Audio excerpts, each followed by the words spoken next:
ETF index mutual funds నేర్చుకుని stock మార్కెట్లో రాణించాలనుకుంటున్నారా? వెంటనే ఈ నెంబర్కి కాల్ చేయండి.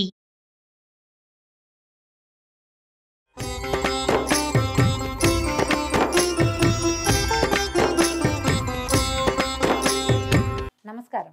విష్ణు పురాణం 19వ భాగంలోకి వచ్చాం. 18వ భాగంలో సత్రాజిత్తు సూర్యుడి కోసం తపస్సు చేశాడని, సూర్యుడి చేత ఆయనకి ఏం లభించిందో విందామనుకున్నాము. అయితే తనకి కంటి ముందు సాక్షాత్కరించిన సూర్యభగవానుడిని చూసి ఎంతో సంతోషించిన సత్రాజిత్తు, దేవా, నీ ప్రచండ తేజోమూర్తిని చూడలేకపోతున్నాను, ప్రసన్నమూర్తిగా నన్ను ఆదరించు, నన్ను కరుణించు అని కోరుకునేసరికల్లా ఆయన పరమ ప్రసన్నమూర్తిగా సూర్యభగవానుడు ప్రత్యక్షమయ్యాడు. నీ భక్తికి మెచ్చాను, వరం కోరుకోమంటే నీ కంఠంలో ఉన్న దివ్యరత్నమైనటువంటి ఆ శమంతకమణిని నాకు ఇవ్వమని కోరుకున్నాడట. అయితే సూర్యభగవానుని మెడలో వేళ్లాడే రత్నమైనటువంటి శమంతక రత్నాన్ని వరంగా పొందాడు సత్రాజిత్తు. సత్రాజిత్తు ఏం చేశాడట, ఆ రత్నాన్ని తన కంఠమాలికలో వేసుకున్నాడు, దండలో ఆ రత్నాన్ని పొదిగించుకున్నాడు. అది మెడలో వేసుకుని వస్తే అతను వస్తూ ఉంటే ఆ రత్నకాంతులు ఎలా నాలుగు పక్కలకి వెళ్తా అంటే సూర్యుడే దిగి వచ్చినట్టుగా అయిపోతుందట, సూర్యభ్రాంతిని కలిగిస్తుంది. ఆయన తిరిగి వస్తూ ఉంటే ద్వారకాపురవాసులంతా ఆశ్చర్యపోయి సూర్యభగవానుడు వస్తున్నాడని కృష్ణుని పిలిచి చెప్తున్నారట, దేవా సూర్యుడే వస్తున్నాడంటే త్రికాలవేది అయిన శ్రీకృష్ణ పరమాత్మ చిరునవ్వుతోటి వాళ్ళకి ధైర్యం చెప్తూ, సూర్యుడి కాదు, సూర్యుని వలన ఒక రత్నాన్ని పొంది సత్రాజిత్తుడు దాన్ని తన మెడలో వేసుకొని వస్తున్నాడు, ఆ రత్నకాంతులే మీకు సూర్యభ్రాంతిని కలిగించాయని అందరినీ శాంతపరిచాడట. సత్రాజిత్తు తన ఇంటికి వచ్చి హాయిగా ఉన్నాడు.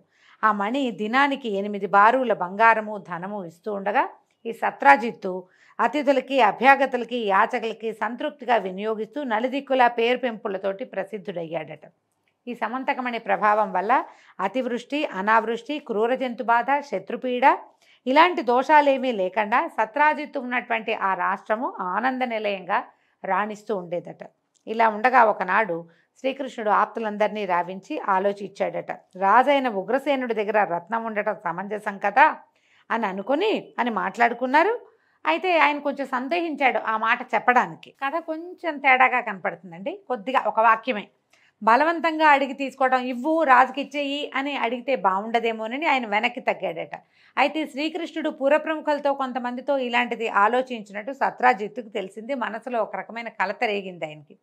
సరే ఇవ్వమని కృష్ణుడు స్వయంగా అడిగితే ఇవ్వటమే, ఇవ్వనంటే విరసంగా ఏదైనా జరుగుతుందేమో, బలవంతులతో పగ బతుక్కి చితుకు అని ఆలోచించి తమ్ముడైన ప్రసేనజిత్తుడిని పిలిచి ఆ శమంతకమణిని అతనికి ఇచ్చి దీన్ని కృష్ణుడికి ఇవ్వాలని చెప్పాడు.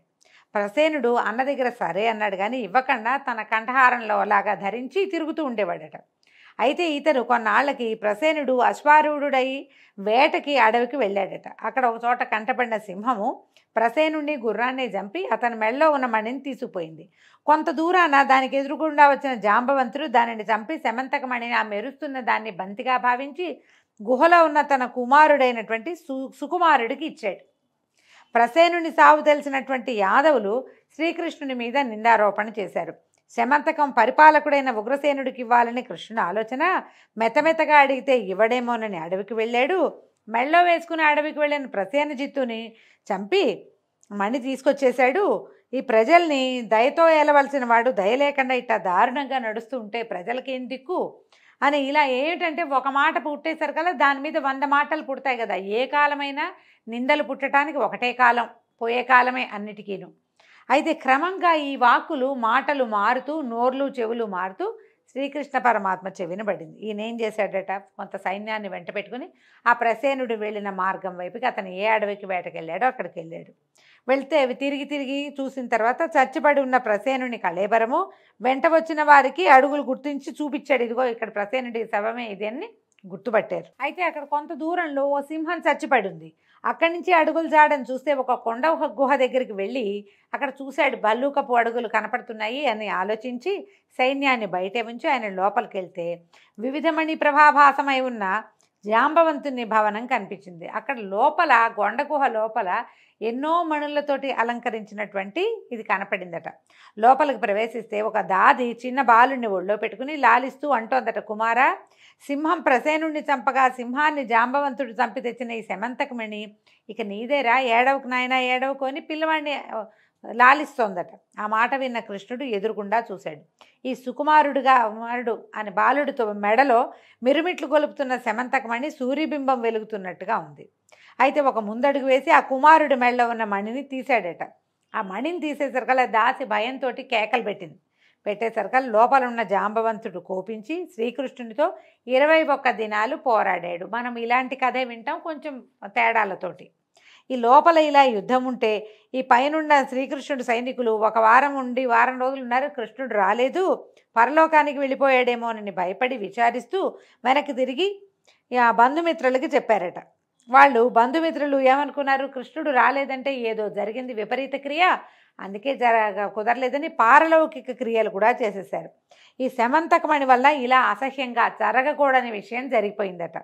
అలా జాంబవంతునితోటి 21 దినాలు పోరాడగా క్రమంగా తిండి నిద్ర లేక అప్పటికే దిగజారిపోయిన శరీరంతో జాంబవంతుడు పోరాడలేక శ్రీకృష్ణునితోటి ఇట్లా అన్నాడు. ప్రభు, మునుపు శ్రీలంకలో రావణుని సైన్యం రాముని సేనతో పోరాడినప్పుడు కంటపడిన రాక్షసుని ముక్కలు ముక్కలుగా చిదిపి రాముని చేత మన్ననగొన్నవాడను, నాకు మనుష్యుడు ఒక లెక్క, నా పేరు విన్నంతనే దేవదానవ సైనికులకు గుండెల్లో దడబుడుతుంది, అలాంటి నన్ను ఎదిరించి అదిమి నీరసపెట్టిన నిన్ను మానవుడనటానికి వీల్లేదు, నన్ను అనుగ్రహించడానికి ఈ రూపాన వచ్చిన శ్రీమన్నారాయణుడివా తండ్రి నువ్వెవరు అని అడిగితే అప్పుడు కృష్ణుడు చిరునవ్వుతో చూసి తన సమాచారాన్ని చెప్పి పోరు వల్ల కలిగినటువంటి బాధను పోగొడుతూ మేనుని నిమరగా జాంబవంతుడు తొల్లిట ముందున్న జవసత్వాలు కలిగిన వాడయ్యాడు.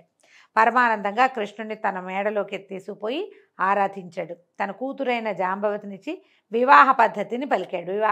వివాహం చేసుకొని ఆయన ఈ కూతురుని ఇచ్చేశాడు. శమంతకంతో పాటు మరికొన్ని వస్తువులు వస్త్రాలు అరణంగా ఇచ్చాడు. అవన్నీ తీసుకుని శ్రీకృష్ణుడు జాంబవతితో సహా ఆనందంగా ద్వారక్కి తిరిగొచ్చాడు. కృష్ణుని చూసి పురవాసులు పరమానంద భరితులై ఆనందించారు. కృష్ణుడు జాంబవతిని మేడలోకి చేర్చి కిందకి వచ్చి సత్రాజిత్తుని రమ్మని కబురు చేశాడు. సత్రాజిత్తు వచ్చాక కృష్ణుడు సమంతకాన్ని సత్రాజిత్తునికి ఇచ్చి జరిగిందంతా చెప్పి తన మీద పడిన నిందని తానే పోగొట్టుకున్నాడు. ఇదే కథ మనం వినాయక వ్రతకల్పనలో చెప్పుకుంటాం. సత్రాజిత్తు బాగా ఆలోచించి ఈ మణి ఎప్పటికైనా నాకు అపాయకరమే, ఏం చేయాలి, దీని మీద కృష్ణుడికి కోరిక కలగకుండా చేయాలి, పైగా ఇప్పుడు ఇలాంటి నింద వేసి ఇంత పొరపాటు జరిగి మధ్యలో అసహ్యకరమైన పారలౌకిక క్రియలు చేయకూడనివి అవి కూడా దీనివల్లే జరిగింది కాబట్టి పెద్దలతో చెప్పి ఒప్పించి ఏం చేశాడు, తన కూతురైన సత్యభామని కృష్ణుడికి ఇచ్చి కళ్యాణం జరిపించాడు. కృతవర్మ అక్రూరుడు శతధన్వుని వద్దకు వెళ్ళి చూసావా సత్రాజిత్తు ఏం చేశాడో, మనలో ఒకరికి ఇస్తానని మునుపు చెప్పి సత్యభామని కృష్ణుడికి ఇచ్చాడు. అంటే ఈ సత్యభామమణిని కృతవర్మకి అక్రూరుడికి వీళ్ళందరికీ ఎవరెవరికో ప్రామిస్ చేశాడనమాట. మనకి ఇస్తానని చెప్పి కృష్ణుడికి ఇచ్చి పెళ్లి చేశాడు. ఈ పని మాకే కాదు నీకు కూడా సిగ్గు కలిగించేదే. దీనికి ప్రతిక్రియ ఏంటంటే వాడి దగ్గరున్న శమంతక రత్నాన్ని అపహరించాలి, ఎట్లా, వాడిని హతమార్చటమే, ఏమంటావు అంటే శతధన్వుడు వాళ్ళ మాటలు విన్నాడు. ఒక నిమిషం ఆలోచించి సరేనన్నాడట. అలా ఉండగా కొన్నాళ్ళు అయిన తర్వాత లక్క ఇంటనున్న పాండవులకు దుర్యోధనుడు హాని కలిగించాలనే ఉద్దేశంతో ఆ ఇంటికి అగ్నిని పెట్టే ప్రయత్నంలో ఉండటం తెలిసి ఆ ఆపద నుంచి వాళ్ళని కాపాడడం కోసం శ్రీకృష్ణుడు ద్వారక నుంచి వారణావతం వెళ్ళాడు. ఎక్కడైతే లక్క ఇల్లు ఏర్పరిచారో అక్కడికి వెళ్ళాడు. శతధన్వుడు తెలుసుకున్నాడు. ఇదే తగిన అదనని ఒకనాటి రాత్రి సత్రాజిత్తుని ఇంటికి వెళ్ళి ఇల్లాలు కుమారులు గోల పెడుతుండగా అతన్ని దారుణంగా చంపి శమంతకమణిని తీసుకెళ్ళిపోయాడు. మనం ఇంకో కథ వింటాం. శమంతకమణిని సత్రాజిత్తు సత్యభామమణితో సహా ఇచ్చేశాడు శ్రీకృష్ణుడికి అని ఇందులో కొంచెం వేరుగా కనపడుతోంది. అయితే ఏం చేశారు, ఈ శమంతకాన్ని పట్టుకుపోయాడు శతధన్వుడు. ఈ కృతవర్మ అక్రూరుడు చేసిన దుర్బోధతోటే శతధన్వుడు ఈ దారుణ కర్మ చేశాడని సత్యభామ అర్థం చేసుకుంది. తగిన వీరభటల్ని వెంటుంచుకుని రథమెక్కి వడివడిగా తోలించి వారణావతానికి వెళ్ళిపోయిందట. భర్త దగ్గరికి వెళ్ళింది. కృష్ణుడిని దర్శించి నమస్కరించి కన్నీళ్ళు ఒత్తుకుంటూ దీనంగా చెప్పింది, మా నాన్నని అర్ధరాత్రి వేళ ఆ శతధన్వుడు వెళ్ళి మా తండ్రిని సంహరించి ఈ వజ్రాన్ని ఈ సమంతకాన్ని తీసుకుపోయాడు అని చెప్పేసరికల్లా ఆయన ఆశ్చర్యపోయి అయిందేదో అయింది సత్యభామ, విచారించుకో, ఆ శతధన్వుడిని హతమారుస్తానని ప్రధారూఢుడై ధర్మరాజాదుల్ని వీడుకొలిపి ఈయన మళ్ళీ వెనకొచ్చాడు ద్వారక్కి. ఆ రాత్రి ఉగ్రసేనుడు బలరాముడు మొదలైన తన వారి వల్ల శతధన్వుని తులువతనం తెలిసి విచారించి కోపించి ఇట్లా అన్నాడట, సూర్యప్రసాదితమైన ఆ రత్నం వల్ల ప్రసేనుడు అరణ్యంలో సింహం చేత చంపబడ్డాడు. ఇప్పుడు సత్రాజిత్తేమో శతధన్వుడి ఖడ్గానికి గురయ్యాడు. అన్నదమ్ములు ఇద్దరు ఇట్లా దుర్మరణం పాలైపోయారు అని అన్నయ్యని చూసి ఆ శమంతకమణి ముల్లోకాలకి ఉపకారకమైనది, ఇక మన వద్దే ఉండాలి, ప్రపంచానికి మేలు చేసేది మన దగ్గరే ఉండాలి, దుష్ట శతధన్వుని హతమార్చకపోతే మనకు అపకీర్తి వస్తుందని గట్టిగా అన్నయ్యకి చెప్పాడు. చెప్పేసరికి బలరాముడు అన్నట్ట సరే వాడిని పరిమార్చి ఆ రత్నాన్ని కైవసం చేసుకుంటానని బలరాముడు ప్రతిజ్ఞ చేశాడు. ఈ కథలన్నీ మనకు తెలియదండి, ఇవి కొంచెం కొత్త గాథలు. ఈ సమాచారం శతధన్వుడికి తెలిసింది. భయంతో వణికిపోయాడు. బలరాముడు అంటే మామూలు వాడా? ఆయన చూసి భయపడాల్సిందే ఎవరైనా సరే. ఎవరికీ తెలియకుండా ఏకాంతంగా కృతవర్మ దగ్గరికి వెళ్ళి బలరాముడి ప్రతిజ్ఞని చెప్పి నాకు తోడుగా నువ్వు రమ్మన్నాడు. రమ్మనేసరికల్లా శతధన్వుడి మాటలకి కృతవర్మ అన్నట్ట వెటకారంగా నవ్వేట, నువ్వు కృష్ణుడితో పగకి సిద్ధపడుతున్నావా? నేనే కాదు ఆ లోకమంతా ఏకమైన ఆ పురుషోత్తముడిని ఎదిరించి ముందు నిలవగలదా? వద్దు వద్దు, దుర్వివాదం చేయొద్దు, మొండిగా ఉన్నావా, నీకు తగిన శాస్తి జరుగుతుంది అనేసరికల్లా ఏం చేయాలి, పో నువ్వు పరిగెత్తుకుంటూ వెళ్ళి కాళ్ళు పట్టుకుని బాబు నన్ను వదిలేయండి అని ఆ వజ్రాన్ని రత్నం వాళ్ళకి ఇచ్చేయాలి. అట్లా కాకుండా ఆయన నా మీదకి వస్తాడు, నువ్వు నాకు తోడుండని ఎవరినైనా పిలిస్తే నీతో ఎవడు రాడు, నేను రానన్నాడు ఆ కృతవర్మ. రాననేసరికల్లా ఇతను పరిగెత్తుకుంటూ వెళ్ళి అక్రూరుడి దగ్గరికి వెళ్ళాడు. తన దుర్దశ చెప్పాడు. చెప్పేసరికల్లా అక్రూరుడు ఏమన్నట కృతవర్మలాగా, ఇదేమి దుర్బుద్ధి, కృష్ణుడితోటి పగేమిటి, నువ్వు బతికుంటావా? కృష్ణుడు ఎవరనుకున్నావు? ఇతడు సకలలోక భర్త, కర్త, సంహర్త. నీ అజ్ఞానం నిన్ను ఇట్లా పురుషోత్తముని వైపు మీదకి పగకి నెడుతోంది. మరి తొందరపడద్దు, బుద్ధిమంతుడిగా ప్రవర్తించు, ఇక్కడ ఉండద్దు, ఎక్కడికైనా పారిపో అని చెప్పేసరికల్లా ఆ మాట కట్టుబడి శతధన్వుడు అన్నట్ట సరే ఈ మహనీయ రత్నాన్ని కృష్ణుడికి దక్కకుండా దాచిపెట్టు, పోని కాదంటావా నీదే, నీకు ఇచ్చేశాను నువ్వు కాపాడుకో అన్నాడు. సరే అక్రూరుడు ఏమన్నాడు, సరే నువ్వు చెప్పినట్టుగా రహస్యంగా ఈ రత్నాన్ని దాచిపెడతాను, నా దగ్గర ఉన్నట్టు కల్లో అయినా నువ్వెవరితోటి చెప్పొద్దని అక్రూరుడు వజ్రాన్ని ఈ శమంతకమణిని దాచుకున్నాడు. సరే నేను ఒప్పుకుని ఈ శమంతకమణిని అక్రూరుడికి అప్పచెప్పేసి శతధన్వుడు తిరిగి భవనానికి వస్తూ కృష్ణుడు తన మీదకి వస్తున్నాడని తెలుసుకున్నాడు. ఆ సమాచారం తెలిసి సరికల్లా బెదిరి ఎవ్వరికీ చెప్పకుండా గుట్టుచప్పుడు కాకుండా పారిపోయాడట, ఊరు విడిచి వెళ్ళిపోయాడు. ఇంతలో ఏమైంది, కృష్ణుడు బలరాముడు తోడుగా ఈ బలరాం బయలుదేరి దారుకుడు సరదాగా రథమెక్కి శతధన్వుణ్ణి అనుసరించాడట. ఈ దారుకుడు ఎవరు? కృష్ణుని యొక్క రథసారథి. ఎక్కేసరికల్లా ఈ శతధన్వుడి గుర్రము వాయువేగంతో పారిపోయి మిథిలా నగరం పొలిమేరలో ఉన్న ఒక తోటలో ప్రవేశించి మరణించిందట. గుర్రం పడి చచ్చిపోయింది. ఆ గుర్రం మీద ఉన్న శతధన్వుడు కింద పడిపోయాడు. వెంట ఉన్న కృష్ణుడు ఏం చేశాడట, ఈ శతధన్వుడి స్థితి గమనించి అన్నం చూసి, అన్నా నువ్వు రథం మీద ఇక్కడే ఉండు, వాడి సంగతి చూస్తానని ఈ రథం మీద నుంచి దిగి సింహంలాగా పరిగెత్తాడట. అంటే తదేక దృష్టితో పరిగెత్తాడు. పరిగెత్తేసరికల్లా ఏమైంది, అల్లంత దూరాన కనపడ్డాడు శతధన్వుడు. కనపడి నిలు అని హెచ్చరించి ముందుకు అడుగు వేశాడు. చక్రాన్ని విడిచిపెట్టాడట. చక్రం విడిచేసరికల్లా సుదర్శనాయుధం వెళ్ళి శతధన్వుడిని సంహరించింది. తల తగిలి పడిపోయింది. కళేబరం కింద పడింది. కృష్ణుడి దగ్గరికి వెళ్ళి కళేబరం మీద ఉన్న నగలన్నిట్లలో చూశాడు, కానీ శమంతకం కనపడలేదు. కనపడిపోయేసరికి వెనక్కి తిరిగి వచ్చి బలరాముడితో చెప్పాడు, అన్నా వాడి దగ్గర శమంతకం కనిపించట్లేదు, ఆశ్చర్యంగా ఉందనేసరికల్లా బలరాముడి కోపం వచ్చింది.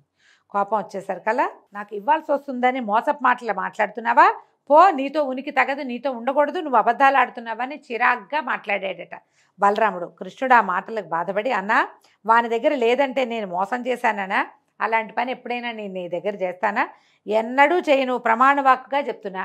ఆ శవం తాలూకు శరీరం మీద కళేబరం మీద శమంతకం లేదు, లేకపోతే నీకు కావాలంటే ఆ సూర్యుడి దగ్గర ఉన్న కంఠహారాలన్నీ తెప్పించిస్తాను అని ఎంతో ముద్దుగా వినయంగా చెప్పాడట. కానీ బలరాముడు ఒప్పుకోలేదట. ఆయన మద్యపానంలో ఉన్నాడు. ఆ ప్రయాణంలో ఆయన విశ్రాంతి తీసుకుంటున్న సమయంలో ఆయన బండి ఎక్కించి తీసుకొచ్చారు. ఆయన మద్యపానంలో ఉన్నాడు. తాగి ఆ ఒళ్ళు తెలియక, చీచి నేను నీతో ఉండను, నువ్వు అబద్ధాలు ఆడుతున్నావు, నీకు ఎప్పుడు ఇదే అలవాటు, నీతో ద్వారకలో ఉండటం ఇక నా వల్ల కాదు, నేను ఎక్కడికి పోతాను, నీ దారి నువ్వు పో అని ఏం చేశాడట, చొరచొరలాడుతూ నాగలి భుజాన్ని వేసుకుని కోపంతో గబగబా నడుచుకుంటూ మిథిలా నగరానికి వెళ్ళిపోయాడట. అక్కడ జనక చక్రవర్తి దగ్గర మన్నన పొంది నివాసం ఏర్పరచుకుని అతని ముఖతః ఆధ్యాత్మ విషయాలు వింటూ దుర్యోధనుడికి గదాయుద్ధ విషయం బోధించే గురువై 3 సంవత్సరాలు ఉన్నాడట. ఇట్లా ఒకటి జరిగిందా అంటే ఇలా కూడా జరిగింది. జనకుడు సీతాదేవి తండ్రి అయిన జనకుడు కాదు, ఆ వంశానికి చెందినవాడు. అప్పటి మిథిలా నగరానికి రాజుగా ఉన్నటువంటి ఒక జనకుడు, జనక రాజర్షి అనే పేరుతోటి ఉంటుందన్నమాట ఆ పదవి. అక్కడ ఉండిపోయాడు. ఈయన ఎప్పుడైతే ఇక్కడ ఉన్నాడని తెలిసిందో దుర్యోధనుడు వచ్చి ఈయన దగ్గర గదాయుద్ధం నేర్చుకోవటం మొదలుపెట్టాడు. ఈ కృష్ణుడు ద్వారక వచ్చి ఇలాంటి నిందెట్లా వచ్చింది, దీనికి ఏం విరుగుడు, నాకు అర్థం కావట్లేదు. ఒకసారి నిందొచ్చింది, ప్రయత్నం చేసి పోగొట్టాను, రెండోసారి అన్నకే కోపం వచ్చింది. ఈ వజ్రం వల్ల, ఈ సమంతకమణి వల్ల ఇలాంటి సమస్య వచ్చింది ఏంటని ఆయన విచారంగా ఉండేవాడట. అయితే ఈ కృష్ణుని విచారం తెలుసుకున్న ఉగ్రసేనాదులు మిథిలకు వెళ్ళి బలరాముడి కలత తీరేటట్టుగా బోధించి కాదు అతని దగ్గర లేదు, కృష్ణుడు ఎందుకు చేస్తాడు, నీతోటే ఉన్నాడు కదా, ఇట్లా ఏవో మంచి మాట్లాడి మళ్ళీ 3 ఏళ్ల తర్వాత ఆయన్ని ద్వారకి తీసుకొచ్చారు. ఈ సమంతకమణిని అది ఎక్కడుంది ఇంతకీ? ఈ అక్రూరుడు తన ఇంట్లో భద్రంగా రహస్యంగా దాచిపెట్టాడు. అయితే అది రోజుకి 8 బారుగుల బంగారం ఇస్తుందట. ఈయన ఏం చేశాడు అక్రూరుడు? దాన్ని నిరర్థకంగా వెచ్చించకుండా పరమేశ్వరార్పణంగా యజ్ఞాలు చేస్తూ యజ్ఞదీక్ష కలిగినటువంటి క్షత్రియ వైశ్యులను చంపిన వారు బ్రహ్మత్యాపాతకానికి కట్టుబడతారని పెద్దల వల్ల విన్నవాడు కనుక యజ్ఞదీక్ష తనకు రక్షగా 60 సంవత్సరాలు ఎలాంటి అపాయము లేక సుఖంగా ఉన్నాడు. ఆ రత్న ప్రభావం వల్ల ఆ దేశం ఎలాంటి అరిష్టాలు లేక ధనధాన్య సమృద్ధితోటి విలసిల్లింది. అక్రూరుడి దగ్గర దాచిపెట్టబడి చాలా కాలం దానివల్ల వచ్చిన ధనాన్ని యజ్ఞాలకి యాగాదులకే ఖర్చు పెట్టాడు, సొంతానికి ఆయన వాడుకోవాలి. ఆ రత్నం ఎక్కడుంటే అక్కడ సూర్యుడు ఉన్నట్టే కాబట్టి రాజ్యం కూడా సుభిక్షంగా ఉండేదట. కొంతకాలం గడిచిన తర్వాత భోజుడు మొదలైన రాజులు నీతి నియమం లేక దొమ్మి యుద్ధం చేసి సాత్వతి అనే ఆయన తనకు ప్రపత్రుడైన శత్రుఘ్నుడిని చంపేశారట. చంపేసేసరికల్లా ఆ సంఘటనతో అక్రూరుడు భయపడి, అయితే తనకి ఏ ఆపద కలుగుతుందోనని భయపడి ద్వారకలో ఉండలేక భోజుడితో కలిసి కాశీకి వెళ్ళిపోయాడట. అక్రూరుని ఎడబాటు ద్వారకలో యాదవ భూమికి గొప్ప ఉపద్రవం తీసుకొచ్చింది. అనావృష్టి, పాడి పంటలు లేక రోగాలు కలిగి ప్రజలు బాధపడడం, ఇలా అనరాని వినరాని కనరాని ఉత్పాతాలకు విశేషించి ద్వారక నెలవైపోయింది. ఈ ఉత్పాతాలు చూసి కృష్ణుడు కలతపడి వృష్టిభోజాంధకులను పిలిపించి విచారిస్తూ ఉపద్రవాలని ప్రస్తావించి ఏం చెయ్యాలి ఈ బాధ పోవటానికి చెప్పమన్నాడట. అప్పుడు యదువృద్ధుల్లో ఒకడైన నందకుడు ఏమన్నాడు? మాధవ, అక్రూరుని తండ్రి స్వఫల్గునుడు దేవతలతో సాటిగా చెప్పదగిన మహిమ కలిగిన వాడు. ఆయన ఉన్న దేశంలో ఎలాంటి ఉత్పాతాలు ఉండవు. ఇదివరకు ఒక కథ జరిగింది చెప్తామని కథ ఏదో చెప్తున్నారు. ఒకప్పుడు కాశీరాజు తన రాష్ట్రంలో అనావృష్టి మొదలైన ఉత్పాతాలు కలిగినప్పుడు ఈ స్వఫల్గునుడిని తోడుగా తీసుకుని వెళ్ళి తన వెంటబెట్టుకు తీసుకెళ్ళి తన ఇంట్లో ఉంచుకున్నాడు. అంటే అప్పటికప్పుడు రాష్ట్రమంతా ఉత్పాతరహితమై శుభశోభనమూర్తి అయిపోయింది. అప్పుడు అలా ఉండగా అప్పుడు గర్భవతిగా ఉన్న కాశీరాజు భార్య గర్భం నందున్న శిశువు ఆడబిడ్డ అయితే, ఒకవేళ ఆడపిల్ల పుడితే అది స్వఫల్గునుడికి ఇచ్చి వివాహం చేస్తానని నిశ్చయించుకున్నారట. కానీ ఆ రాణిగారు ప్రసవించలేదట. 12 సంవత్సరాల పాటు ఆ గర్భంతో అలాగే ఉంచుకుందట. గర్భమే ఉంది. అయితే ఈ లోపల శిశువు, బయట పెరగని శిశువు లోపలే పెరుగుతూ ఉందన్నమాట. ఆ పిల్లని మోయలేక ఆవిడ గర్భాలసత భరించలేక ఏమందట, తండ్రిని ఉద్దేశించి కుమార్తె కడుపులో ఉన్నటువంటి శిశువు చెప్పిందట, ఇంకా నేను 3 ఏళ్ల తర్వాత కానీ బయటికి రాను, నా యొక్క జన్మ అలాంటిది కాబట్టి నేటి నుంచి రోజు ఒక ఆవుని సదాచార సంపన్నుడైన బ్రాహ్మణుడికి దానం ఇవ్వు. అట్లా 3 ఏళ్ళు కనుక రోజు నువ్వు దానం ఇచ్చావంటే ఈమె ఎలాంటి శ్రమ లేకుండా ప్రసవిస్తుంది, నేను బయటకు వస్తానందట. అనేసరికల్లా అప్పుడు అలాగే చేస్తానని ఆ కాశీరాజు గారు రోజుకొక ఆవును చొప్పున గురువు గారికి దానం ఇచ్చేవాడు. అలా తనకున్నటువంటి పురోహితుల్లో బ్రాహ్మణుల్ని ఎన్నుకుని వాళ్ళకి దానం ఇచ్చేవాడు. 3 ఏళ్ళు అయ్యాక రాణికి సుఖప్రసవం జరిగి కూతురు కన్నదట. ఆ పిల్ల పెద్దదయ్యాక దాన్ని స్వఫల్గుణరాజుకి ఇచ్చి కాశీరాజు వివాహం చేశాడు. ఆ దంపతులకి కలిగిన వాడే అక్రూరుడు. పైగా ఇతను ఏంటంటే శ్రీహరి భక్తులలో అగ్రగణ్యుడు. తల్లిదండ్రులు చేసిన పుణ్యం వల్ల అతనున్న ప్రదేశంలో ఈతి బాధలుండవు, దేశం సుభిక్షంగా ఉంటుంది. ఎల్లప్పుడూ యజ్ఞాలు చేస్తూ ఉండే పుణ్యపురుషుడు అతను ఎందుకు యజ్ఞాలు చేస్తున్నాడు? నిజానికి ఈ సమంతకమణిని కాపాడడానికి యజ్ఞం చేస్తున్నాడు. కానీ అతను యజ్ఞం చేయటం వల్ల ఆయనకి మేలు జరిగింది, ఆయన ఉన్న ప్రాంతానికి కూడా మేలు జరుగుతూ ఉంది ముందు నుంచి. ఈ అక్రూరుడు చేసింది చిన్న తప్పు, దాన్ని నేరంగా ఎంచకూడదు, అది లోకానికి ఉపకరించేదిగా భావించాలని నందకుడు అన్నాడు. సరే ఏమన్నాడు? అలాగే వెంటనే శపథం చేసి శ్రీకృష్ణుడు ఎప్పుడూ అతని ప్రాణానికి ధనానికి ఆశించను, అతను నేనేమీ చెయ్యను అని చెప్పి కొందరు బ్రాహ్మణుల్ని పంపించి ద్వారకకి రప్పించాడు. ఈ ద్వారకకి ఎప్పుడైతే తిరిగి వచ్చాడో ఆ శమంతక రత్న ప్రభావం అనే చెప్పాలి. వెంటనే వానలు కురిశాయి, సస్యవృద్ధి కలిగింది, రోగాలు దుర్యోగాలు లేని వాళ్ళే ప్రజలు సుఖజీవనులు అయ్యారు, పాడి 2 ఇంతలు పెరిగింది. ఇలాగా సకల దోష నివారణ అవడము తెలిసి ఆశ్చర్యపడి కృష్ణుడు తనలో తను ఇట్లా అనుకున్నాడట, నందిని స్వఫల్గుండు స్వల్ప పుణ్యులు. అంటే ఆ కుమార్తె రాజుగారి అమ్మాయి కాశీరాజు కుమార్తె పేరు నందిని.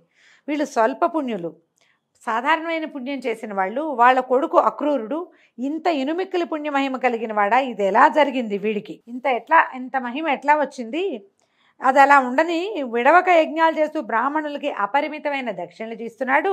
నాకు తెలియని రీతిగా వీళ్ళకి ఇంత ధనం ఎట్లా వచ్చింది? ఈ మహిమ, ఈ ధన ప్రాబల్యము కలగడానికి మూలం ఖచ్చితంగా శమంతకమే, సందేహం లేదని అనుకుని అప్పుడు ఆ ఆప్తుల్ని పంపించి అక్రూరుని రప్పించాడట. వాటితో పరిహాసాలాడుతూ అవి ఇవి ఆటలాడడం ప్రారంభించాడు.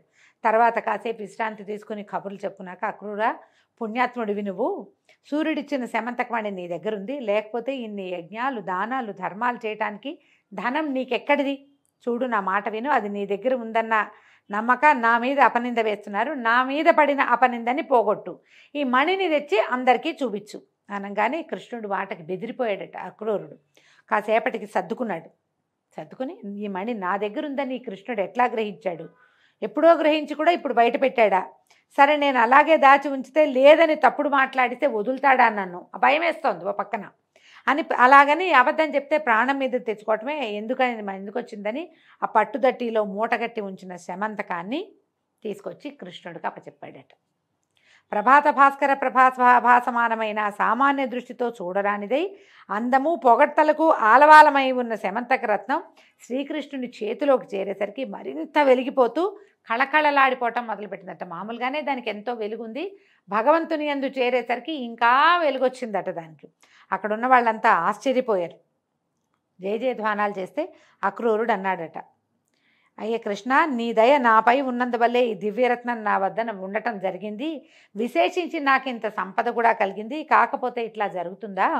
ఈ రత్నం మీద ఆశతో ప్రసేనుడు, సత్రాజిత్తు, శతధనుడు చనిపోయారు. నా మనసులో బాధ అదే, ప్రాణహాని జరుగుతుంది దీనివల్ల అని భయంగా ఉంది. సరే, ఆ బాధ నేటితో తీరిపోయింది. నేను నా వద్ద ఉంచుకోవటం లోకోపకారం కోసమే, నువ్వు అడిగితేనే కానీ స్వయంగా నేను నీకు ఇవ్వదలుచుకోలేదు. దాచిన పదార్థం అడిగితే కానీ ఇవ్వకూడదని పెద్దల మాటట. అడిగావు, సమర్పించా, ఇక నాకే గొడవ లేదు, నీ కోరిక ప్రకారం కానీ నేను నిన్ను మనసులో ఆరాధించే భక్తుడిని, నన్ను కరుణించమన్నాడు. అప్పుడు ఏం చేశాడు? ఈ కృష్ణుడు ఆదరంగా మంచి మాటలతో అతను ఆనందపరిచాడు. ఈ శమంతకం మీద ఉన్న ఆశతోటే బలరాముడు ఈ మణి కోసమే ఊరు విడిచి వెళ్ళాడు. ఆ రోజు అంతే కదా, నువ్వు నాకు ఇవ్వాల్సి వస్తుందని నువ్వు అబద్ధం చెప్తున్నావని తమ్ముడితో దుర్భాషలాడి ఆయన మిథిలా నగరానికి వెళ్ళిపోయాడు. మా నాన్న సొమ్ము నాకే చేరాలని సత్యభామ కోరిక అని ఆలోచించి, ఈ గృహకలహం ఎందుకు, ఇప్పుడు ఆ వజ్రం, ఆ శమంతకమణి బలరాముడికి ఇస్తే అన్నయ్య నిందబాపుకోవచ్చు, కానీ మా నాన్నది నాకు ఇవ్వకుండా ఆయనకి ఎందుకు ఇచ్చారని సత్యభామ అనుకుంటుంది. వీళ్ళిద్దరికీ పోట్లాట వస్తుందని ఏమన్నాడంటే, అయ్యా అక్రూరా, ఇది బ్రహ్మచర్యాన్ని నిరాఘాటంగా పరిపాలించే వాళ్ళ దగ్గరే ఉండాలి, కానీ గృహస్థుల దగ్గర ఉండకూడదు. నాకు లెక్కకు మిక్కిలిగా ఉన్న కాంతలతో ఉన్న నా దగ్గర అసలు ఉండకూడదు. నన్నే ఎంతో ప్రేమగా చూస్తూ ఎడబాయకుండా ఉండే సత్యభామ కూడా ఇది తగదు. ప్రతిదినము ఎంతో కొంత మద్యపానం చేసే అలవాటు ఉన్నటువంటి బలరాముడి దగ్గర కూడా ఇది ఉండకూడదు. నిష్కల్మషుడివి, బ్రహ్మచర్యం విడువక పాలించేవాడివి, పరమ భాగవతోత్తముడివి, నువ్వే దాన్ని భరించు, అనాయాసంగా భరించగలుగుతావు అని ఇచ్చేశాడట. దాంతో అక్రూరుడు సంతోషంగా దాన్ని తీసుకుని కృష్ణుడితో చెప్పి తన నివాసానికి వెళ్ళి అప్పటిదాకా దాచిపెట్టినటువంటి ఈ శమంతక రత్నాన్ని తన కంఠమాలికలలో చేర్చి ధరించడం మొదలుపెట్టాడట. ఈ విధంగా తనకు కలిగిన నిందను పోగొట్టుకున్నటువంటి కృష్ణుడు ప్రశాంత చిత్తుడై ఉన్నాడు. ఈ కథ వినిన వారు ఎలాంటి అపనిందలు పొందక మంచి పేరు కలవారే పుత్రపౌత్రాభివృద్ధిగా ప్రమోదంగా జీవితం గడుపుతారు. మనము ఒక చిత్రమైన వృత్తాంతాన్ని వింటామండి. అదే వృత్తాంతం తాలూకు తరువాయి భాగాన్ని ఈరోజు విష్ణు పురాణంలో విన్నాం. దీంతో సెలవండి. రేపు ఉదయం తరువాయి భాగంలో మళ్ళీ కలుసుకుందాం. నమస్కారం.